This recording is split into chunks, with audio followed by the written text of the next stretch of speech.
Hey there, amazing listeners. Before we dive into today's fascinating topic, I want to take a moment to express my deepest gratitude to each and every one of you.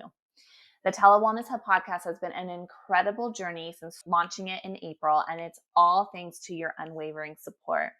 If you haven't already, please consider hitting that subscribe button. And by subscribing, you'll never miss an episode. I'm committed to bringing you valuable insights into the world of wellness, science, and culture every week from leading wellness experts and people sharing their authentic wellness journeys. But wait, there's more. I'd love to hear your thoughts and feedback. Your reviews truly mean the world to me. They not only help me improve, but also assist others in finding the podcast. So if you could spare a minute to leave a review on your favorite podcast platform, whether it's Spotify or Apple or whatever it is that you use to listen into the TeleWellness Hub podcast, it would be an immense, huge help. And if you're as passionate about wellness as we are, consider sharing the TeleWellness Hub podcast with your friends and family. Let's spread the word about the importance of well-being, the power of science, and just the ability to take your wellness journey one step at a time through easy, accessible ways. Thank you for being a part of our community. Now let's dive into today's episode.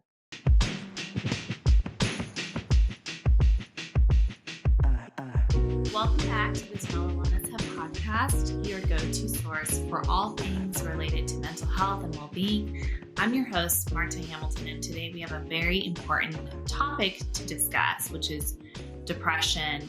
It affects millions of people worldwide, and with October being Mental Health and Depression Month, I wanted the first episode of this month of October to shed light on this often misunderstood condition. My goal today is to provide you with some information as a clinician with compassion and practical tips to help those who may be struggling. Before I dive in, a quick reminder to subscribe to our podcast. If you're enjoying it, please feel free to leave a review and follow us on social media at TeleWellness Hub for the latest updates on mental health, self-care, and more. Depression is a really complex and multifaceted condition. It affects children and adults. It affects approximately 17 million people in the United States alone. It can be challenging to understand for those who haven't experienced it firsthand. And so in today's episode, I wanted to break down what depression is and what it isn't. So depression isn't just feeling sad. Often we hear people talk about feeling depressed that their favorite sports team lost, for example, or using depression lightly in conversation. It's a persistent feeling of sadness. It's a feeling of true hopelessness and a loss of interest or pleasure in activities that were once enjoyable. It can affect not just your mood, but your sleep, your appetite, your energy levels, and even your ability to concentrate. Some symptoms that are common that you can look out for include persistent sadness or irritability, changes in appetite and sleep patterns. Maybe you're eating less than normal or having a hard time eating or have no appetite, or maybe the opposite, you're eating more than you're used to. And same with sleeping. Maybe there's changes in sleep where you're having a hard time falling asleep or having a hard time staying asleep or waking up super early or feeling like you just need to be asleep all the time. Difficulty concentrating is also a common symptom. Just being able to not really focus on the things that you feel like you need to. Also withdrawing from social activities, and even physical symptoms like headaches and digestive problems can be a symptom. So sometimes it's important to pay attention if the people around us are having a lot of these symptoms and saying that their head hurts, their stomach hurts, especially among kids and teens. I've seen that in practice a lot, and we see that in the community, that's something to take a look at. It's essential to pay attention to these signs in ourselves and also our loved ones, because they can be indicators that our brain health needs some support. Depression often co-occurs with other conditions. So it's not uncommon to see that depression also comes along with anxiety, or within substance abuse, there's also depression, or even physical illnesses like heart disease or diabetes have been seen to come with depression. And life changes also, like in medical conditions, like receiving a cancer diagnosis, having a baby, or experiencing a traumatic event can also trigger or worsen depression. So let's explore even the impact of depression in our society. It's something that affects us collectively, even in our economy. It has been shown in research to cost an estimated $210 billion each year in the United States alone due to lost productivity and healthcare expenses just from depression.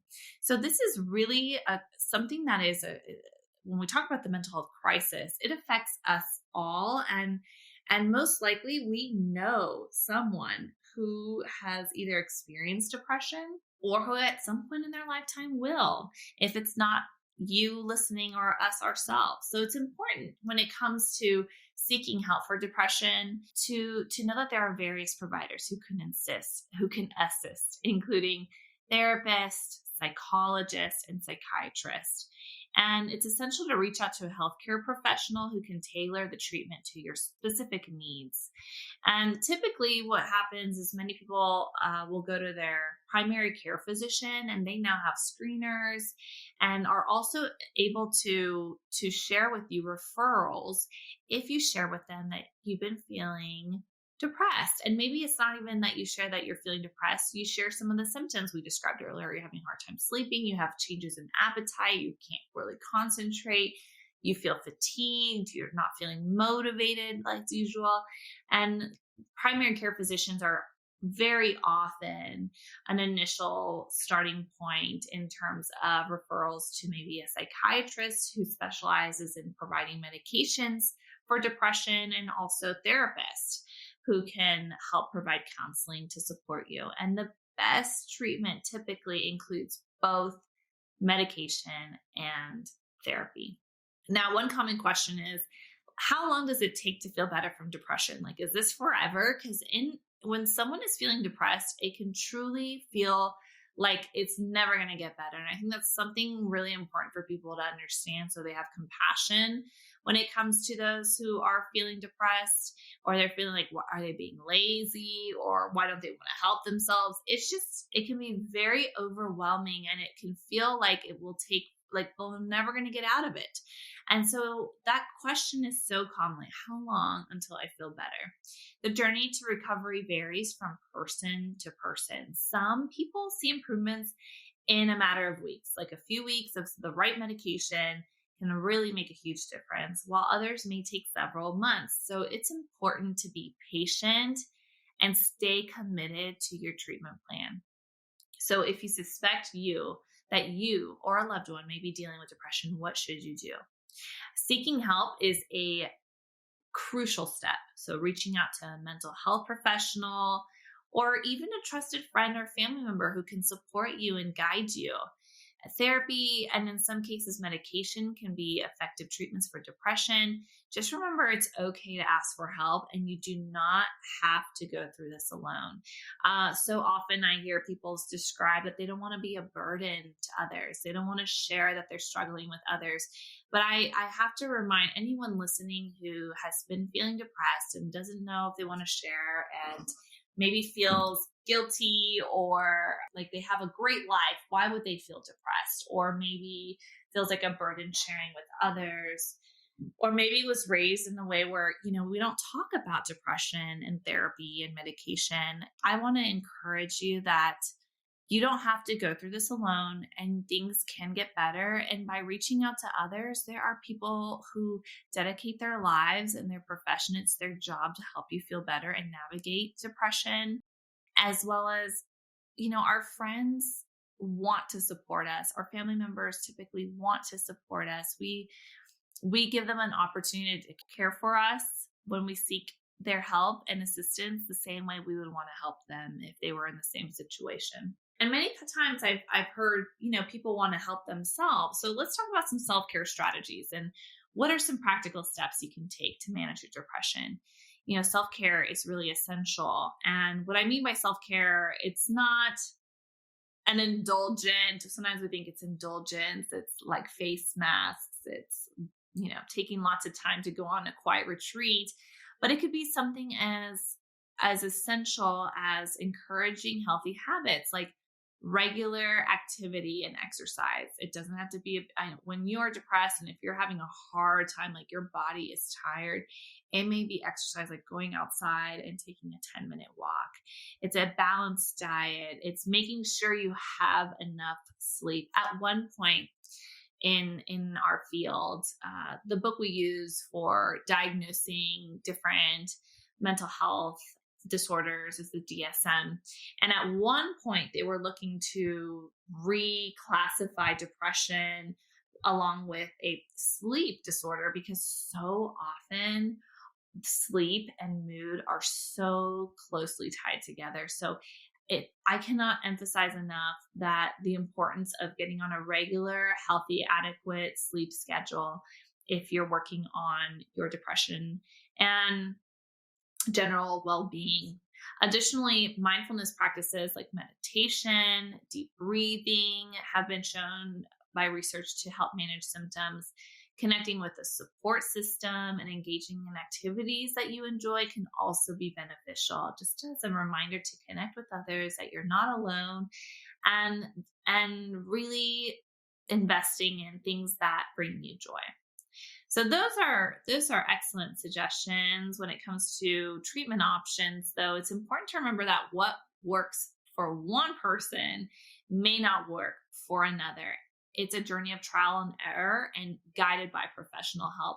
So often I have encountered people who have tried to overcome their depression on their own and trying to mentally talk your way out of having depression, which is a chemical imbalance in the brain, is similar to trying to talk yourself out of having diabetes, because we know that's it's part of chemistry. It's you need to moderate and balance out insulin levels. We know the science behind diabetes. And now that technology is advancing, we have a greater understanding of the science of depression. And just know, if you are experiencing any kind of depression, or you know someone who has depression and you don't get it, you're frustrated with them, you want to see them just get better, just know that they are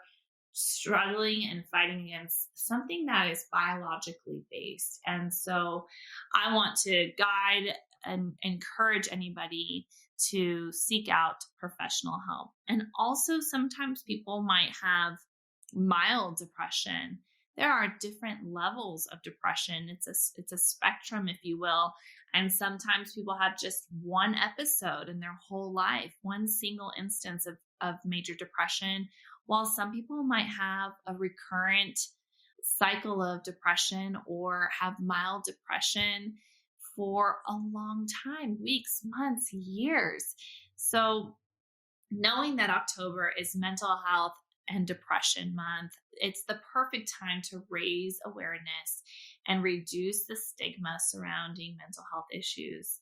And in addition to the common illnesses associated with depression, it's crucial to recognize that significant life changes, such as divorce, job loss, or the death of a loved one, can also contribute to depression. So understanding these triggers can help us provide better support to those who are struggling. So if you know anyone going through a major significant life change, make sure to check in with them and check up to see how they're feeling, how they're sleeping, how they're eating, and just spending some time with them and giving them the opportunity to share with you, and so that we can support each other.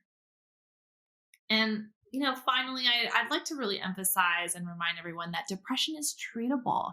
Recovery is possible. Feeling like your old quote unquote self, or even better, is possible. So don't lose hope. Don't hesitate to seek help. I have seen incredible transformations for people. I am so blessed that that is my career, that I get to see the transformation of lives and people just feel their best and come out of some really hard, dark places. We're here for you. There is a path to wellness. And the beauty of therapy is you never have to worry about what you share with the therapist. They're there to be non-judgmental and guide you and support you through their clinical background. I want to thank you for joining us today on the TeleWellness Hub podcast. Remember, you're not alone, and there is help and hope available for depression. If you found this episode helpful, please share it with your friends and family. Leave us a review on your favorite podcast platform, and join us next time as we continue our journey toward better mental health and well-being.